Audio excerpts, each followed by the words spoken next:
येवल्यातील Patel colony भागात धाडसी चोरी करून घरफोडी करण्यात आली असून दारात उभी असलेली वॅगनर कार देखील चोरट्यांनी चोरून नेली आहे। नाशिकच्या येवला शहरात चोरट्यांनी धुमाकूळ घातला असून अपूर्ण पोलीस बळाचा फायदा घेत चोरट्यांनी बंद घरांवर आपला मोर्चा वळवला आहे।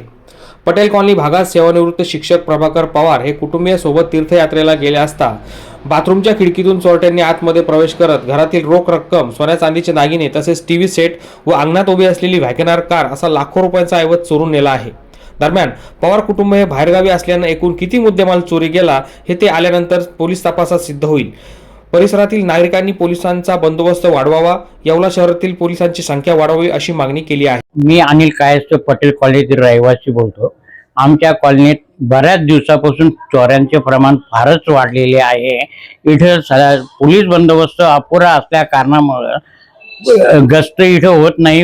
आताच काल रात्रीच पवार गुरुजी हे तीर्थ यात्रेसाठी बाहेर गावी गेलेले असल्या कारणामुळे घरी कोणी नव्हते। या संधीचा लाभ उठवून चोरांनी त्यांची वॅगनर गाडी व बाथरूम मध्ये प्रवेश करून आतील काही सामान चोरून नेलेले आहे। ते पवार गुरुजी इथे नसल्यामुळे आतील काय काय वस्तू गेलेल्या आहे याचा काही सांगता येत नाही ते आल्याशिवाय।